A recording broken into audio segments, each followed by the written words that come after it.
ही असां मूं हमेशह चयो आहे त सुरखरू उहो ई थींदो आहे जेको हक़ सच जी राह ते बीठल हुजे। नज़र अचे पियो थो त इंशाल्लाह जल्दी इंसाफ़ थींदो। सिंध जी आवाम खे मूं हमेशह इहो ई पैगाम ॾिनो आहे त थोरी हिमत करणी पवंदी असांखे। हीअ जेके शींहं नज़र पिया अचनि इहे शींहं जे लिबास में ॿिलियूं आहिनि जेके नवाब भोतार आहिनि। सो असां ॾिसो अदालत हमेशह हक़ सच जो फ़ैसिलो कयो आहे। अॼु बि अदालत फ़र्द जुर्म आयद करे इहो पैगाम ॾिनो आहे त मज़लूमनि जे लाइ हीउ दर खुलियल आहे ऐं सभई मज़लूम हिते अचनि ऐं इंसाफ़ वठनि।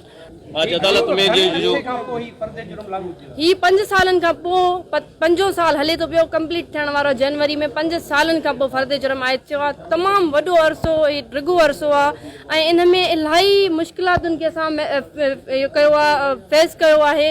पर इहो आहे त वरी बि पुरुमीद आहियूं अदालतुनि खे वरी असां इहो ई मैसेज ॾींदासीं त मज़लूमनि जे लाइ वाहिद इहो दर आहे। ख़ुदा जी ज़ात खां पोइ हाणे केस जो शेड्यूल ठाहियो वेंदो ऐं उनखां पोइ एविडेंस रिकॉर्ड थींदा, फाइनल डिसीजन ईंदो। पुरुमीद आहियूं त जीअं ऑनरेबल हाई कोर्ट डायरेक्शंस ॾिना आहिनि त 3 महीननि जे अंदरि फ़ैसिलो अची वञे त पुरुमीद आहियूं त 3 महीननि जे अंदरि फाइनल डिसीजन अची वञे। मज़ीद ख़बरनि ऐं तफ़सीलात लाइ विज़िट कयो असांजी वेबसाइट www.awamiNewsHD.com ऐं ॾिसंदा रहो अवामी न्यूज़ HD।